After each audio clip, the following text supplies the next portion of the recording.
오늘 하나님 말씀의 제목은 하나님을 의식하는 자녀라는 제목으로 하나님 말씀 함께 나누겠습니다. 하나님 의식하는 자녀, 눈치 보는 자녀가 아니고요. 하나님 경외하는 자녀란 뜻입니다. 하나님 쭈삣쭈삣 눈치 보는 자녀는 죄져서 눈치 보는 것이죠. 하나님을 의식하는 자녀. 가문의 위기는 대가 끊어지는 것이죠. 그 가문의 위기, 대가 끊어지는 것 엄청난 저주인데, 그리고 위기인데요. 믿음의 가문의 위기가 있습니다. 믿음이 끊어지는 것인데, 이 두 가지 위기가 한꺼번에 왔던 가문이 바로 엘리 제사장의 가문이에요. 사무엘상의 2장에 있는 이 가문의 이야기를 통해서 우리는 어떻게 해야 할지, 우리 자녀에게 어떻게 해야 할지 여러분 확실한 기준을 세워보시기를 바랍니다. 그의 자녀의 대도 끊기고 말았는데 그 자녀의 유명한 이름은 홈리와 비느하스입니다. 우리가 잘 아는 자녀예요. 실제로 블레셋과의 전쟁에서 죽게 되고요. 그리고 그의 자녀는 그 대가 완전히 끊어지게 됩니다. 이 모든 재앙은 어디서부터 왔는가? 하나님을 의식하지 않는 것으로부터 시작된 것입니다. 12절 말씀 우리 함께 읽어보도록 하겠습니다. 시작. 엘리의 아들들은 악한 사람들이었습니다. 그들은 여호와를 의식하지 않았습니다. 그래서 나오는 말씀이 그 당시 제사장들이 백성들에게 행하는 어떤 관습이 있었는데 그것을 무시하고 결국 하나님 예배하는 것을 업신여기는 자녀가 되었다. 여기에 시작이 바로 하나님을 의식하지 않는 것으로부터 시작되는 거예요. 하나님을 의식하지 않는 삶은 어디에서 나타나냐면 예배로 나타납니다. 그리고 예배를 무시하는 삶으로 열매를 맺게 돼요. 결국 하나님께 예배하는 것을 하찮게 여기는 사람, 업신여기는 사람이 된다는 것입니다. 그런데 여러분 이것은 가벼운 일이 아닙니다. 17절 말씀에 보면 이렇듯 엘리 아들들의 죄는 어떻다고요? 여호와 보시기에 어떤 죄예요? 너무나 큰 것이었습니다. 하나님은 이것을 돋보기로 확대해 보는 게 아니라 그 자체가 너무나 위중한 죄라는 것을 오늘 말씀을 통해 우리에게 말씀하십니다. 그래서 열매로 나타난 게 아들들이 여호와의 뭐를 업신여겼다고요? 제사를 업신여기는 일로 열매를 맺게 된다는 것입니다. 여러분 제가 사지선다 문제를 하나 드리겠습니다. 자녀의 인생에 가장 큰 영향을 끼치는 것은 무엇일까요? 1번 자녀 대학 진학이 힘든 거, 2번 자녀가 취직하기 힘든 거, 3번 자녀가 하나님을 의식하지 않는 거, 4번 자녀가 아픈 거. 몇 번? 보통 찍으려면 3번을 자녀가 하나님을 의식하지 않는 거. 우리가 알고 있지만 그렇게 살지 않습니다. 자녀에게 진짜 중요한 것이 무엇인가를 성경은 말씀하고 계시지만 우리는 인생의 성공으로 자녀를 이끌어가죠. 하나님이 나의 주인이신가가 오늘 말씀의 핵심입니다. 하나님을 의식하지 않는 삶은 우리에게 분명히 큰 어려움을 가져다 주는데 하나님을 의식하지 않는 것은요, 하나님이 주인 되시는 삶이 아니라는 뜻이에요. 사울이 이 길을 갔고 여로보암도 이 길을 갔습니다. 근데 둘 다 인생의 최고의 영광을 누리는 왕이었거든요. 그러면 인생 제대로 산 것 아닌가라고 생각할 수 있겠지만 그 특징이 하나님께서 선택하신 거 맞습니다. 하지만 금세 하나님을 잊은 사람들이에요. 사울, 여로보암. 세상에서 성공을 이룬 것 같지만 그의 마지막은 몹시 비참해집니다. 뭐 때문에? 하나님을 의식하지 않은 삶 때문에. 오늘 홈리와 비느하스도 마찬가지예요. 거룩한 제사장이었지만 그의 삶에 하나님 의식함이 사라지자 그의 삶은 타락으로 열매를 맺게 되는 것입니다. 홈리와 비느하스의 마지막을 보여주는 말씀이 있는데 사무엘상 2장 30절 34절 말씀 보면 나를 존중하는 사람들을 내가 어떻게 한다고요? 존중할 것이고 나를 멸시하는 사람들을 나도 멸시할 것이다. 31절 다 같이 읽어보겠습니다. 시작. 내가 내 팔과 팔을 꺾어 내 집안에 나이 든 사람이 하나님의 엄청난 저주예요. 저주를 좋아하시는 하나님이 아닙니다. 끝까지 경고하셨지만 경고가 그의 귀에 새겨지지 않았어요. 그래서 34절에 마지막 말씀하십니다. 너희 두 아들 홈리와 비나스가 같은 날에 죽게 될 것이다. 이것이 바로 내 말의 징조가 될 것이다. 시작이라는 거예요. 그 가문의 끝의 시작. 타락의 이유가 뭘까요? 왜 자녀는 하나님을 업신여기게 되고 왜 자녀가 제사를 업신여기게 됐을까요? 여러분, 업신여기다라는 말의 뜻은 교만한 마음에 하찮게 여기다는 뜻이에요. 중요하지 않은 거예요. 나의 삶에 그것이 별로 중요하지 않은 거예요. 하나님 없이도 잘 살아갈 수 있어 라고 여러분 혹시 여러분의 자녀가 생각하시나요?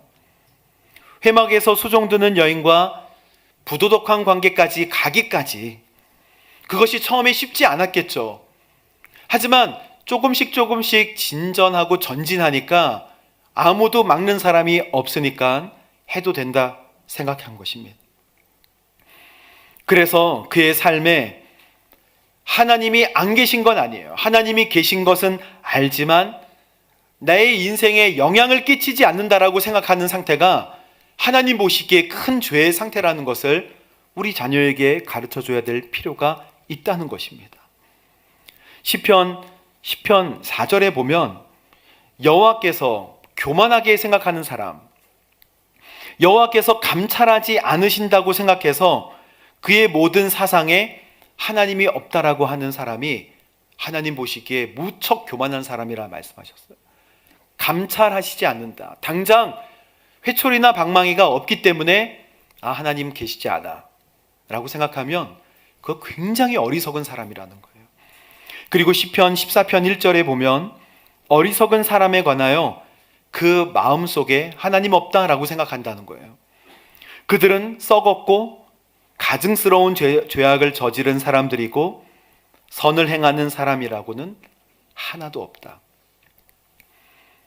여러분, 사람의 최고의 목적을 웨스트민스터 교리문답 제1항에 정리하고 있습니다. 웨스트민스터 교리문답 한 번쯤 귀에 들어보셨겠지만 영국 의회에서 1644년에 웨스트민스터 사원 교회 신학자 총회를 부탁합니다. 그래서 5년 6개월 동안 1163회의 회의를 걸쳐서 오전 9시부터 오후 2시까지 매일 151명이 모임을 가지고 1000회나 넘는 회의를 가져서 사람의 가장 최고의 목적은 무엇인가 부터 시작하여 굉장한 교리들을 정리하는데 그 첫 번째 교리가 인간의 최고의 목적은 하나님을 영화롭게 하고 영원토록 하나님을 즐거워하는 것이다 라고 정의를 하였습니다. 사람의 근본 목적은 하나님께 영광을 올려드리는 존재인 줄로 믿습니다. 사람이 아무리 자기의 성공과 영화를 쫓아가도 그 끝이 짧은 인생이기 때문에 풀의 꽃과 같다는 것이죠. 하지만 우리는 영원한 삶을 생각할 때 하나님을 영화롭게 하고 영원토록 그를 즐거워하는 이 하나님의 말씀된 창조의 목적대로 살아가는 것이 복된 삶이라는 것을 우리는 잘 알고 있습니다. 여러분, 주님을 뭐라고 부르세요? 주님이라고 부르시잖아요. 주님 할 때 예수님의 성이 주자기 때문에 주인이 아니라 주인 주자잖아요. 주인님이라고 표현합니다. 그러나 인생의 주인을 나로 계속 여기고 판단하고 생각하는 거예요. 광야 40년의 목적이 주님께서 뭐라고 말씀하신지 아십니까? 내가 너희들을 광야 40년 동안 이끌었던 이유가 뭔지 아니? 그것은 낮추시고 시험하여서 하나님의 명령을 지키는지 안 지키는지를 테스트하기 위하여 광야 40년 주셨다 말씀하셨습니다. 여러분, 신명기 8장 5절에 보면 사람이 자기 아들을 훈련하듯이 하나님 훈련하셨다 말씀하십니다. 하나님은 우리가 여호와의 길을 가게 되기를 간절히 원하세요. 그래서 하나님을 경외하고 명령을 지키게 하시는 훈련으로 신명기 8장 5절 6절에 보면 그러니 너희 마음에 사람이 자기 아들을 훈련하듯 너희 하나님께서 너희를 훈련하시는 것을 너희가 알아야 한다. 여러분, 신명기 말씀은 무엇입니까? 신명기 말씀은 출애굽 2세대, 1세대는 불순종으로 다 죽었고 2세대 자녀들이 이제 새로운 땅으로 들어가기 전에 그 자녀들에게 하시는 하나님의 아버지 되신 말씀이에요. 그래서 너희는 여호와의 길을 꼭 걸어야 한다. 그리고 그분을 경외하고 그분의 명령을 지켜라. 우리 가정에 혹시 하나님과의 만남, 대화가 멈췄다고 여러분 생각이 드신다면 정말 중요하게 생각하셔야 합니다. 하나님과의 대화가 멈추는 이유가 있어요. 하나님과의 만남이 우리 가정에 멈춘 것 같이 느껴질 때는 그 이유가 있다는 것입니다. 왠지 아세요? 풍족하기 때문에 멈추는 거예요. 풍족할 때 멈춰집니다. 성경은 풍족할 때 나타나는 현상이 하나님을 잊게 되는 현상이 나타난다라고 분명히 말씀하셨어요. 그래서 신명기 8장 11절에서 14절 말씀에 보면 여러분 보십시오. 그 가나안 땅으로 들어가기 전에 너희들이 꼭 기억해야 되는 말씀이 있다라고 말씀하십니다. 너희는 삼가 오늘 너희에게 주는 그분의 명령, 법도, 규례를 지키지 못해서 하나님을 잊는 일이 없도록 하라라고 말씀하시면서 그렇지 않으면 너희가 먹고 배부를 때, 좋은 집을 짓고 정착할 때, 그리고 너희의 소들과 양들이 어떻게 되고 많아지게 되고 은과 금이 어떻게 되고 많아지며 너희가 가진 모든 것이 불어날 때 그때 어떻게 해야 된다고요? 너희 마음이 교만해지게 된다는 거예요. 그리고 그 종살이 하던 땅에서 너희를 이끌어내신 너희의 하나님 여호와를 어떻게 할 것이다? 잊게 될 것이다. 여러분, 하나님께서 우리에게 주시는 축복이 소와 양들이 많아지는 축복, 은과 금이 많아지는 축복, 그리고 너희의 가진 모든 것들이 불어나는 축복은 분명히 하나님의 축복인 줄로 믿습니다. 허락하신 거예요. 하지만 그때 너희들이 여호와 하나님을 잊어버린 일들이 분명히 일어나게 될 것이야. 그래서 명령과 법도 규례를 지켜야 한다. 여호와를 잊는 일이 없도록 해야 한다라고 오늘 구구절절 말씀하여 주시는 것입니다. 잊으면 어떻게 될까요? 신명기 18장 19절 보십시오. 하나님 만약에 잊게 된다면 이렇게 말씀하십니다. 함께 읽어볼까요? 만약 너희가 너희 하나님 여호와를 잊고 다른 신들을 따라 숭배하고 내가 오늘 너희에게 다짐하는데 반드시 멸망할 것이다. 하나님 이 말씀을 주실 때 나 안 섬기면 어쩔 수 없지 이렇게 말씀하신 게 아니에요. 생명을 잃게 된다라고 경고하신 것입니다. 그것은 하나님이 생명을 끊으시겠다고 하시는 게 아니에요. 그 문화 속에서 너희들은 자연히 죄를 짓고 생명을 잃어가게 될 것이다 라는 말씀입니다. 여러분, 여러분의 자녀, 우리의 자녀가 인생의 역경에서 방황을 한다 한번 생각해 보십시오. 그러면 인생의 역경에서 힘들게 우리의 자녀들이 방황할 때 부모를 찾아오나요? 그렇지 않습니다. 인생의 역경에서 방황을 할 때 그들은 가장 합리적인 방법으로 그것을 뚫고 나가려고 무척 노력을 하게 될 것입니다. 그래도 안 될 때 마지막에 하나님께 돌아오게 돼요. 그래서 우리는 하나님 의지하게 하는 법을 자녀에게 가르쳐 줘야 한다는 것입니다. 역경이 오기 전에 하나님을 주인으로 모시는 삶을 자녀의 귀에 딱지가 않도록 얘기를 해줘야 한다는 것입니다. 예수님은 마태복음 11장에 수고하고 무거운 짐을 진 사람들은 다 내게로 와라. 내가 너희를 쉬게 하겠다. 사업에 실패하거나 입시에 실패하거나 절망하고 어려움 가운데 있을 때요, 부모님께 창피해서 부모님께 내가 효도해야 되는데 라고 하면서 자녀들은 점점 더 미궁 속으로 빠져들게 되죠. 그러나 자녀에게 영적인 자유를 주고 자녀의 인생을 열어주는 역할을 하는 것은 살아계신 하나님이십니다. 하나님이 열쇠를 가지고 계시고 하나님께서 그의 인생을 열어주시는 놀라운 전능하신 하나님임을 우리 자녀가 알게 될 때 그 자녀의 마음이 힘을 얻게 되고 일어나게 되는 것입니다. 부모의 위로도 위로이죠. 능력이 있습니다. 하지만 하나님을 의지하는 자녀가 돼야 돼요. 그렇지 않으면 자녀는 인생에서 노젓느라 안간힘을 쓰는 놀라운 어려움들을 계속해서 반복하게 될 것입니다. 여러분, 이 세상에 우상이 많다는 것을 기억해야 됩니다. 세상에 우상들이 너무 많아요. 하나님이 유일하신 하나님임을 끊임없이 가르쳐 줘야 돼요.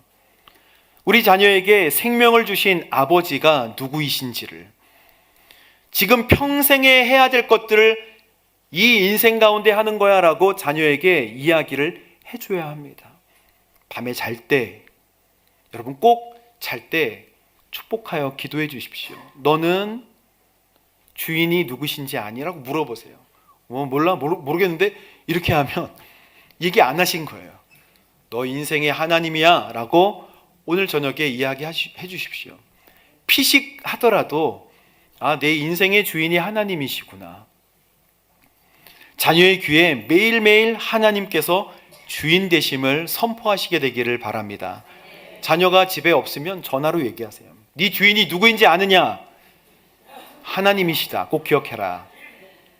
얘기하셔야 됩니다. 그 끝이 비참하기 때문에 반드시 얘기하셔야 됩니다. 엘리의 잘못은 무엇입니까? 엘리는요, 두 가지인데 자기 아들을 하나님보다 더 중요하게 여겼기 때문에 엘리는 자녀를 잘못 키웠어요. 사무엘상 2장 29절 말씀 보십시오. 너희는 어째서 내 처소에서 내게 바치라고 하는 명령과 제물과 예물을 업신여기니, 경홀히 여기니, 내가 어떻게 나보다 내 아들들을 사랑해서 내 백성 이스라엘이 바친 모든 제물 가운데 가장 좋은 것으로 스스로 살찌게 할 수 있느냐. 이 삼지창 같은 걸로 백성들이 가져온 제물을, 하나님께 드리던 그 제물을 삼지창으로 찔러가지고 날 것으로 가져가서 스테이크 해 먹었다는 거 아닙니까? 하나님보다 아들을 더 중요하게 생각했다는 거예요. 두 번째는 엘리는 아들들에게 노라고 얘기하지 않았습니다. 사무엘상 2장 22절을 보십시오. 나이 들어 늙은 엘리는 이스라엘 백성들에게 회막문에서 일하는 여자들과 잠을 잔 것에 대해 아주 부끄러운 소문들을 엘리 제사장이 듣게 돼요. 홈리와 비느하스가 정말 망나니같이 행동하는 것을 듣게 됩니다. 그러나 23절 말씀을 우리 함께 읽어볼까요? 시작. 그래서 엘리가 아들들에게 말했다. 너희가 어떻게 이런 짓을 할 수 있느냐? 내가 사람들에게서 너희가 저지른 행동들에 대해서 들었. 24절에 이렇게 얘기합니다. 내 아들들아, 그러면 안 된다. 사람들 사이에 들리는 소문이 좋지 않다. 지금 엘리는 소문에 집중하고 있는 거예요. 사람들 사이에 들려지는 소문이 좋지 않다. 소문 좋으면 다 된 겁니까? 아들들아, 소문이 좋지 않다. 너희 지금 죽음의 길로 가고 있다. 엘리의 아들들은 자기의 아버지가 나무라는 말에 귀를 기울이지 않습니다. 왜 이런 현상이 일어날까요? No! 라고 얘기하지 않았기 때문에, 안 돼! 라고 얘기하지 않았기 때문에 누구라고 얘기해야 합니다. 안 된다고, 죽음의 길이라고 얘기해야 합니다. 이렇게 저렇게 잘 살 거라 생각하지만 아니에요. 이 시대는 하나님의 말씀의 기준으로 삼고 하나님을 주인으로 모시는 사람이 아니면 세상에 휩쓸려 가게 되어 있습니다. 주인이 누구시냐는 거예요. 인생의 문제는 주인이 누구시냐. 노라고 안 된다고 얘기해야 합니다. 제가 몇 번을 여러 번 말씀드렸지만 이 종이 찢는 버릇에 관하여 이게 이런 자녀가 있다고 말씀드렸잖아요. 어떤 자녀가 어렸을 때 종이를 자꾸 이렇게 찢는, 그래서 트라우마가 있어. 너 왜 그래? 모르겠어요. 안 고쳐져요. 자꾸 종이를 이렇게 찢게 돼요. 아무도 그걸 못 고쳤어요. 커서도, 나이가 들어서도, 나이 50이 돼서도 계속 이렇게 찢고 있는 거예요. 왜 그러세요? 고쳐지지가 않아요. 근데 교회 권사님이 한번 이거 찢는 걸 보다가 왜 그러세요 집사님? 안 고쳐져요. 찢지 마! 막 한번 외쳤다는 거예요. 그래서 그 다음부터 싹 고쳐졌다는 거예요. 아무도 얘기를 안 했다는 거예요. 찢지 말라고. 나쁜 짓이라고. 사람들 사이에 소문이 좋지 않거나 이건 사람을 의식한 것이지 하나님 의식한 게 아니죠. 엘리는 하나님을 의식해야 했습니다. 아빠부터. 여러분 사무엘상 3장 1절에 보면 이 시대가 어떤 시대인지를 말씀하고 있는데요. 그 당시에 여호와께서 직접 말씀하시는 일이 드물었고 이상도 많지 않았습니다라고 3장 1절에 쓰여져 있어요. 엘리는 하나님의 말씀을 듣지 못하는 아빠였던 거예요. 엘리 제사장이 제사장 역할을 하고 있지만 그의 영적인 눈과 귀는 어두워졌습니다. 그래서 제사장도 어두운데 백성들은 오죽 어둡겠어요. 하나님의 음성과 하나님께서 직접 나타나는 이상도 많지 않았던 시대입니다. 그래서 이 시대는 하나님이 있는갑다. 하지만 역사하지는 않은 것 같다. 하나님이 계신 것은 들어서 알지만 우리 가운데 하나님이 나타나신 적이 있느냐, 우리 가운데 하나님의 역사입니다라고 고백하는 일들도 드물었다는 거예요. 모두가 다 하나님 계신 것은 알겠지만 하나님의 역사를 경험할 수 없는 시대. 이게 바로 이신론, 디이즘이에요. 하나님 창조하셨습니다. 알아요. 하지만 지금 하나님은 뒷방 늙은이 같이 그냥 거기 계시지 이 세상은 알아서 돌아가는 거예요 라고 표현하는 이 불신앙을 지금 표현하고 있는 것입니다. 그러나 하나님은 이 엘리의 아들 홈리와 비느하스에 대조하여 사무엘을 설명하고 계십니다. 18절 말씀 우리 함께 읽어보겠습니다. 시작. 한편 소년 사무엘은 19절 사무엘의 어머니는 남편과 함께 매년제를 드리러 올라올 때마다 작은 겉옷을 만들어 사무엘에게 가져다 주곤 했습니다. 아멘. 여러분 사무엘을 하나님께 어떻게 드렸습니까? 그리고 엘리 제사장의 두 아들도 있지만 사무엘은 엘리 제사장 가문 안에서 어떻게 그렇게 올곧게 자라날 수가 있었을까요? 환경이 좋지 않은데. 오늘 말씀에 사무엘의 어머니 한나는 남편과 함께 매년제를 드리러 올 때마다 작은 겉옷, 고운 삼배 에봇을 만들어서 사무엘에게 갖다 줬다는 거예요. 근데 에봇은 제사장의 옷입니다. 제사장들이 입는 옷이에요. 조끼 같은 거예요. 이렇게 입으면 앞치마 같이 앞이 가려지고 뒤가 가려집니다. 그러면 여기에 우림과 둠밈, 하나님의 뜻을 판결하는 12개의 보석이 달려있는 이것들을 가지고 판단하기도 하고 제사장 역할을 하기도 하는 그 에봇을 고운 삼배로 만들어서 입었다는 거예요. 여러분 옷은 그 옷 가운데 정신이 스며들어 있어요. 그래서 옷은 그 사람의 표정과 마음을 대변해 줍니다. 만약 제가 군복을 이렇게 입고 모자를 쓰고 있다면 모자를 옆으로 쓸 거예요. 그리고 짝다리를 이렇게, 그리고 아무데나 누워도 이상할 것이 없어 보여요. 하지만 넥타이와 양복을 입고 이렇게 있으면 뭔가 자세를 바르게 하게 됩니다. 고운 삼배 에봇을 입었다는 것은 제사장으로서 하나님께 구별된 사람으로서 한나가 계속해서 이 옷에 대한 의미를 주었다는 거예요. 저도 옛날에 힙합 댄스를 배울 때는 점차 바지가 두꺼워지더라고요. 그래서 바지가 그때 서태지와 아이들이 입었던 그 옷처럼 통이 넓은 옷을 입고 그런 바지를 나중에 보니까 왜 샀는지 모르겠어요. 내가 홀렸나? 바지 다 버렸습니다. 내 마음속에 있는 것들이 옷으로 나타나게 되어 있어요. 한나가 이 고운 삼배 에봇을 이렇게 만들 때 도대체 무슨 생각을 했을까요? 얼마나 많이 기도했겠습니까? 옷을 만들면서 얼마나 많이 중보를 했겠어요. 한나가 이거 만들면서 야, 이거 올해 또 만들어야 되나? 이렇게 하지 않아요. 또 만들어야 되나? 또 갖다 줘야 되나? 아니에요. 에봇을 만들면서, 제사장의 옷을 만들면서 하나님께 얼마나 기도했겠습니까? 얼마나 중보를 했겠습니까? 여호와의 집으로 이 사무엘을 데리고 갈 때요, 사무엘의 나이가 몇 살인지 아십니까? 사무엘의 나이는 나와 있지 않지만 젖을 뗄 때 데려갔다 그랬어요. 젖을 도대체 언제 뗍니까? 1살 때 떼기도, 2살 때 떼기도 하고 3살 때 떼기도 하지만 1살, 2살, 3살 때 하나님께 이 아이를 바친 거예요. 그래서 한나는 제가 그냥 생각하기엔 제정신인가? 제정신인가? 좀 키워서 드려도 이상이 없을 텐데 한나가 통곡하면서 하나님 앞에 기도할 때 이 아이를 바치기로 했기 때문에 그 소원을 그대로 지킵니다. 그런데 한나의 기도가 여러분 사무엘상 2장에 나와 있는데요, 그 기도를 읽어보면 한나가 이 옷을 어떻게 만들었는지를 상상해 볼 수 있습니다. 그 기도의 몇 가지 핵심 내용은 이것입니다. 하나님은 전능하신 하나님이십니다 라고 고백해요.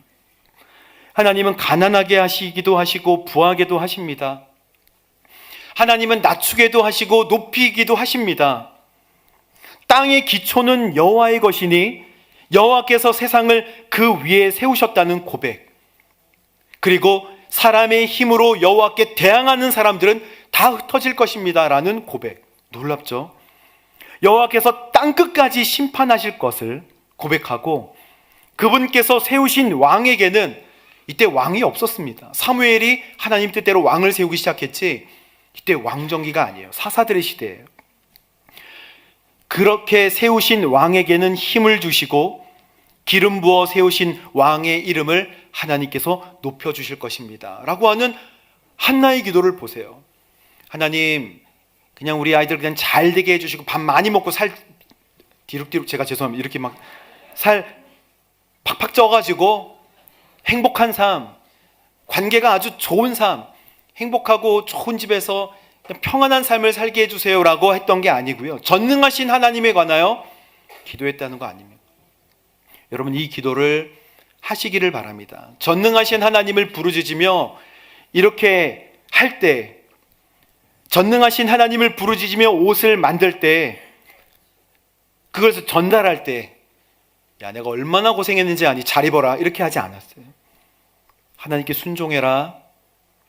내가 기도하면서 여기 기도가 담겨 있고 하나님께 순종해야 된다. 여러분, 이제 옷 아무렇게나 사주지 마세요. 옷 사주실 때 전능하신 하나님, 이 옷을 입고 하나님을 찬양하게 해주세요. 신발도 막 그냥 사주지 마세요. 슬리퍼 하나라도. 자녀들이요, 하나님을 의식하지 않게 됐던 시점은 도대체 어디일까요? 부모가 하나님을 의식하지 않을 때예요. 우리가 하나님을 의식하지 않을 때, 우리가 하나님께 무릎 꿇지 않을 때에 자녀들이 그걸 보고 하나님을 의식하지 않게 됐다는 것입니다. 홈리와 비느하스, 그런 의미에서 생각해 봤을 때 불쌍한 아이들이에요. 걔네들만의 잘못일까라고 생각하게 됩니다. 엘리가 무릎 꿇고 하나님을 경배하고 예배하고 찬양하는 모습을 보여줬다면 더 많은 기회들이 있지 않았겠는가. 저녁마다 엘리가 눈이 잘 보이진 않지만 하나님 앞에 손을 모아 기도하고 하나님, 이 나라의 민족에 하나님의 뜻을 보여주십시오 라고 홈리와 비느하스를 위하여 기도했다면, 하나님의 이상과 뜻이 나타나지 않는데 그 당연하게 여기지 않고 부르짖으면서 주님, 우리 가정을 하나님의 제사장 가문으로 세워주셨으니 구별하여 거룩하게 하소서, 너 안 돼! 라고 얘기하고 또 하나님 앞에 자녀를 하나님보다 더 귀하게 여기지 않았다면 이 가문은 계속해서 이어지게 되었을 것입니다. 여러분, 여러분의 가정은 어떻습니까? 자녀에게 중요한 것은 세상을 멋지게 살아가는 지혜인가요? 아니면 하나님을 의식하는 지혜인가요? 올바르게 가르쳐 주시고 다 크고 장성한 자녀에게라도 여러분 선포하십시오. 어린이날에 선물 주는 게 어린이날은 아니잖아요. 그에게 선물을 하나 줘서 받아라, 기뻐해라 라는 게 어린이날이 아니고 믿음의 유산을 하나라도 제대로 심어주는 우리 귀한 주일 되시기를 주님의 이름으로 축복합니다. 우리 함께 기도하겠습니다. 주님 감사합니다. 하나님을 의식하는 자녀가 되게 하시고 하나님을 경배하고 두려워하고 공경하는 믿음의 자녀로 우리의 자녀들을 축복하여 주옵소서.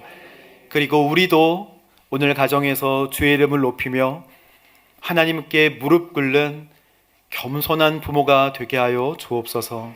예수님의 이름으로 축복하며 기도합니다. 아멘.